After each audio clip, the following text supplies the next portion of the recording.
Number 8, and this one is from Sam Weiss. Oh, Sam Weiss.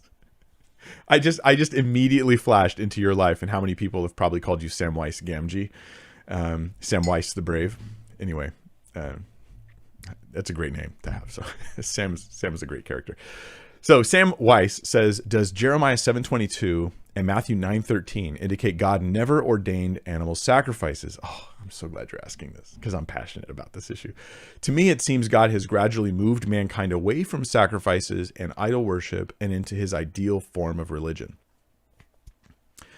So Sam, I'm going to say I'm a little hesitant to take these gradual movement. Now, I'm not saying it never applies, but when we have what we'll call a hermeneutic of projection, this is a term I'm making up right now, so forgive me if no one's heard it, where we look at the Bible and we think, I'm going to draw a line from like where the Bible is in the Old Testament, where it is in the New Testament, and then I'll draw a line going forward, which is where I think it wants me to be eventually.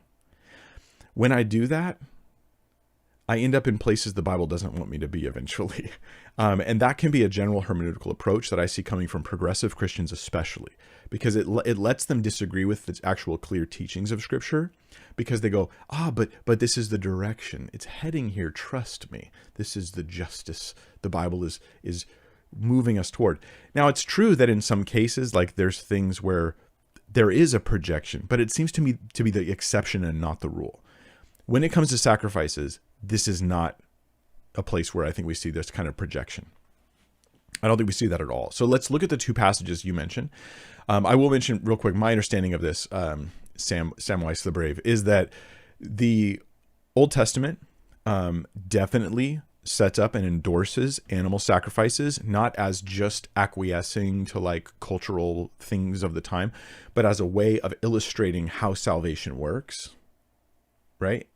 And then Jesus comes and fulfills those with the sacrifice of himself as the ultimate sacrifice. That's how Hebrews doesn't, the book of Hebrews, which I'm teaching in a few months here, it doesn't present it like a projection. It's more like setup and fulfillment, right? Or if it was a joke, it'd be like the setup and the punchline. So, except here it's not a joke, but there's like a setup of all these animal sacrifices, of the idea of sin and a sacrifice needing to be paid. This sacrifice has to be pure. It actually is going to cost something. It's going to involve death, all that stuff. And it hurts. You feel that, oh, that's sad. Then you have Jesus who comes and he embodies all of that. He's the perfect sacrifice who dies for our sin. This is what the New Testament says. He fulfills the animal sacrifices. That is why they're no longer needed. Fulfilled, not because they were abhorrent or problematic. But let's look at the passages. Jeremiah 7:22. And here, put it on your screen as well. Let's see. I'm going to start at verse 21. Thus says the Lord of hosts, the God of Israel, add your burnt offerings to your sacrifices and eat the flesh. For in the day I brought them out of the land of Egypt, I did not speak to your fathers or command them concerning burnt offerings and sacrifices. Okay, this is hard to understand when you read it out of context, but I think what he's saying here in Jeremiah, God is saying, get all your burnt offerings and sacrifices, all the stuff that you were going to give me, and just eat it. I don't want it. Okay, that's why he's saying eat it, because burnt offerings would not be eaten. They would be wholly consumed. So he says, take the burnt offerings, add it all, and just go eat it.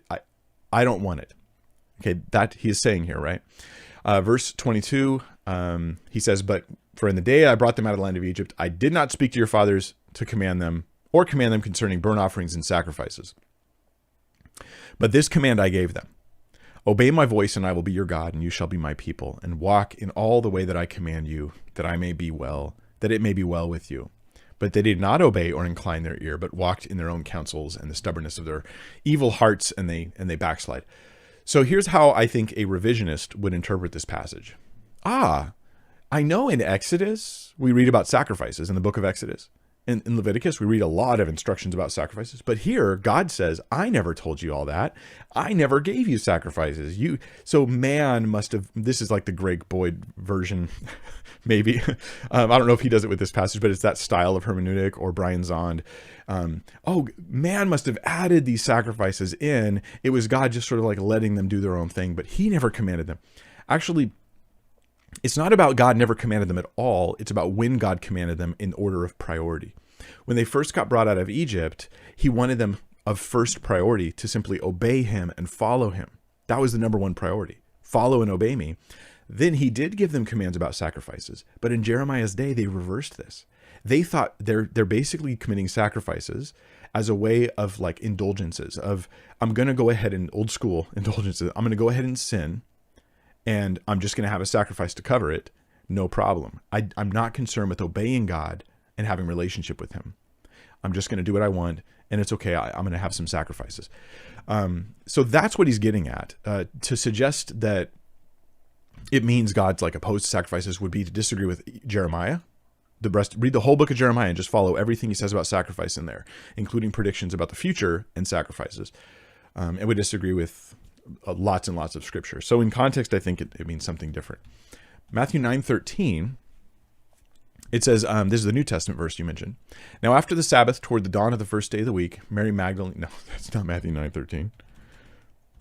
That's Matthew. It's a good verse, but it's not what we're looking for. Matthew 9:13. Go and learn what this means. I desire mercy and not sacrifice, for I came not to call the righteous, but sinners. So this is again an issue of priority. The Lord delights in mercy and not sacrifice. What here, same issue that's going on in the Old Testament, where they ignore the moral calling of God, right, to be a godly people, and they just offer a sacrifice instead. I want you to be merciful to your fellow man. I don't want you to just offer a sacrifice for the cruelties you present to others. That's the point that God's getting at here. Jesus is talking about this as well when they, he says to them in the verse prior, those who are well have no need of a physician, but those who are sick. Like, he's come here to heal people and to help people, and they don't understand God's care for people. So they don't understand Jesus's mission. So guys like Brian Zond, and maybe you've heard of Brian Zond, Sam. Maybe you've heard of Brian Zond. He tries to present the Bible like there's an actual conflict, like there's different theologies in the Bible that are aggressively arguing with each other. And the one that wins is the one that rejects sacrifice. Jesus presents it very differently. He's the same one who says, I desire mercy, not sacrifice, meaning God's priority is that you live rightly, not that you just and love others and be kind to them, not just that you cover your mistakes with a sacrifice, right? He cares about your moral life. But Jesus also sees himself as the fulfillment of the sacrifices of the Old Testament. He himself, like when Jesus is born, Mary, in Luke, Mary offers the 2 turtle doves, right, for her purity, right, in the temple. She offers them. Like, that involves Jesus. This is associated with the birth of Christ. Right, not because of any sin in Jesus or something. It's all purity related stuff, and so she offers those. When Jesus heals earlier on in Mark, is it chapter 1 or 2? He heals a man. I believe it's a leper, and here it is. Yeah, Mark chapter 1. He heals this leper. Oh no, it's his hand. Oh, he is a leper. It's both. Okay. And a leper came to him. I'll show you the verse. Came to him, imploring him and kneeling, said to him, if you will, you can make me clean. Moved with pity, he stretched out his hand. Oh, Jesus stretches and touched him and said, I will be clean.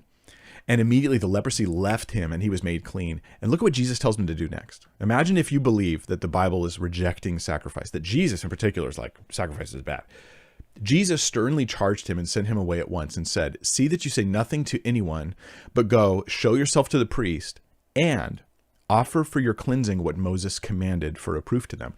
The cleansing that Moses commanded was an animal offering. Here's the passage, Leviticus 14.